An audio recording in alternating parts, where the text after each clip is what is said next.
Dear students, in the earlier classes, we have discussed about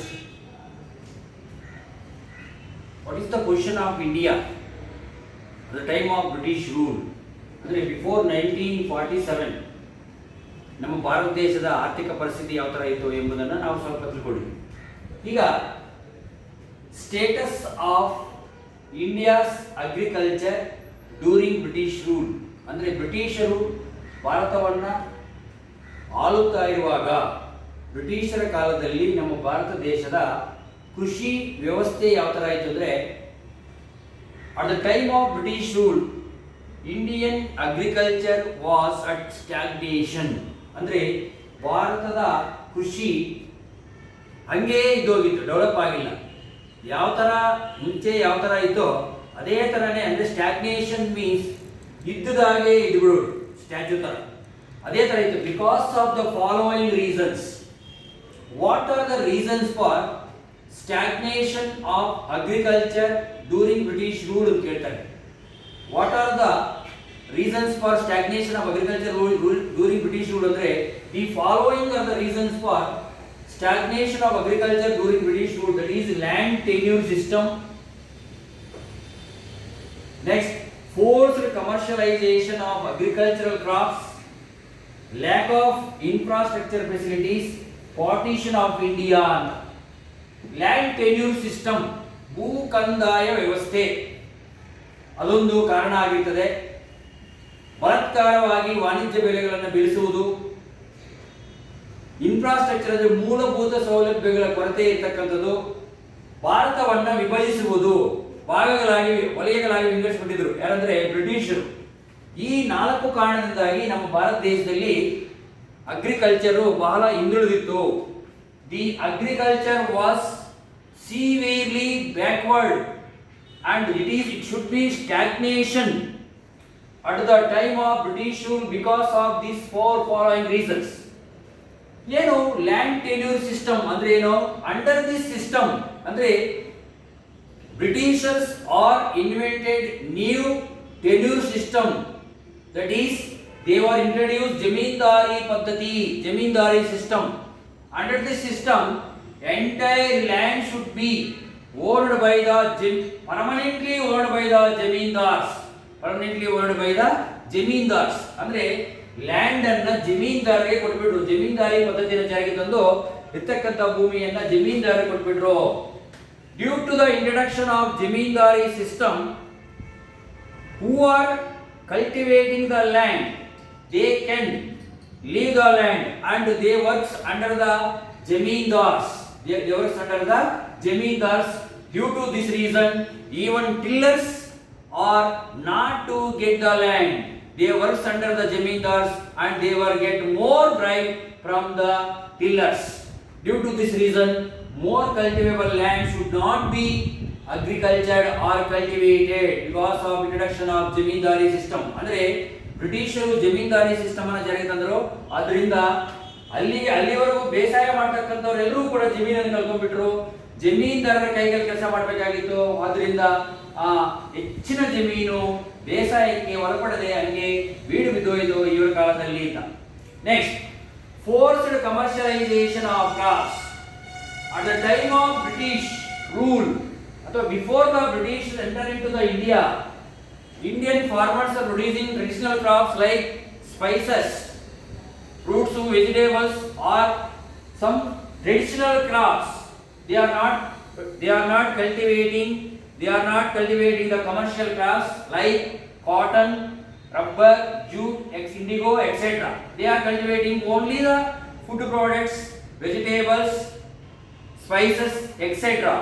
But Britishers encourage, the Britishers are forced our farmers to cultivate the commercial crops like what the raw materials required by the British industries, that raw material crops should be produced by our farmers. They can force our farmers to produce such crops. Even though our farmers are not have the money, not have the capital to produce that crops, but Britishers are forced to produce indigo.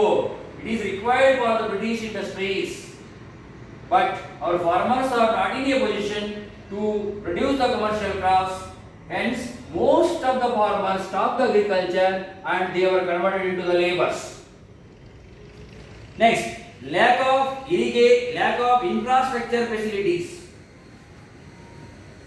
The main intention of Britishers is to get the raw materials from the Indian farmers or India, but they are not interested to develop the infrastructure facilities like irrigation projects, power projects, markets, or any other agriculture education, agriculture research, etc. They have not developed any supports of agriculture development. ಅಂದ್ರೆ support facilities for agriculture development ಅಂದ್ರೆ ಕೃಷಿಗೆ ಬೆಂಬಲವಾಗಿ ಬೇಕಾಗಿರ್ತಕ್ಕಂಥ ಯಾವುದೇ infrastructure ಅನ್ನು ಅವರು develop ಮಾಡಿಲ್ಲ.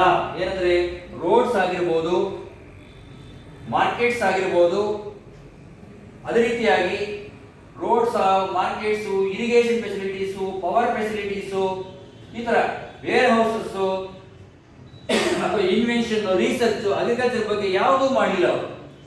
They only the purpose is to get the raw materials from the India. Next, partition of India ಅಂದ್ರೆ ಭಾರತವನ್ನ ಪಾರ್ಟಿಷನ್ ಮಾಡೋದು, ಭಾಗ ಮಾಡೋದು. ಏನು? ಕಲ್ಕತ್ತಾ ಪ್ರಾಂತ್ಯ ಅಂತ ಹೇಳ್ಬಿಟ್ಟು, ಮದ್ರಾಸ್ ಪ್ರಾಂತ್ಯ ಅಂತ ಹೇಳ್ಬಿಟ್ಟು, ಬಾಂಬೆ ಪ್ರಾಂತ್ಯ ಅಂತ ಹೇಳ್ಬಿಟ್ಟು ಈ ತರ ಪ್ರಾಂತ್ಯಗಳಾಗಿ ಮಾಡಿಬಿಟ್ಟು ವಿಭಜನೆ ಮಾಡಿಬಿಟ್ಟು. Due to the partition there is most adversely effect on Indian industries because of jute mills are not able to get the raw materials. Cotton textiles in Bombay, jute mills in Calcutta, cotton textiles in Bombay are not get the sufficient quantity of raw materials from India itself. Due to the partition of India, some major industries, jute industry, textile industry, cotton industry, iron industry, steel industry, sugar industry, they are not able to get the sufficient raw materials to produce the goods. Because of their intention is de-industrialization in Indian economy. Bharat ಆರ್ಥಿಕತೆಯಲ್ಲಿ ಕೈಗಾರಿಕೆ ಅಭಿವೃದ್ಧಿ ಆಗಬಾರದು ಅಂತ ಹೇಳ್ಬಿಟ್ಟು ಏನು ಮಾಡಿದ್ರೆ partition ಮಾಡಿಬಿಟ್ರು. And where the industries are developed, they requires agriculture raw materials. Where industrials are stopped, then who will buy agriculture raw materials? So agriculture activities are not developed due to the false policies of Britishers. This is the status of agriculture at the time of British rule. Next,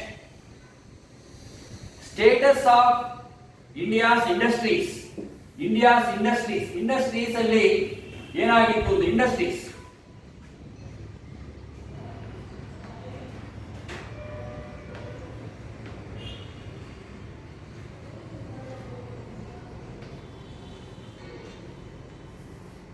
agriculture ಆದ್ಮೇಲೆ ಇವಾಗ industries, ಕೈಗಾರಿಕೆಗಳು ಯಾವ ತರ ಇದ್ವು?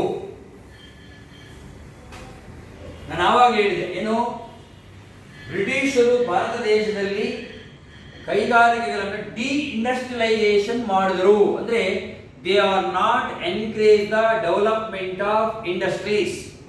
They are not start base to support our handicraft and handlooms industries. Their only intention is to convert India as exporter of raw material and importer of finished goods from Britain. So intensively they can de-industrialize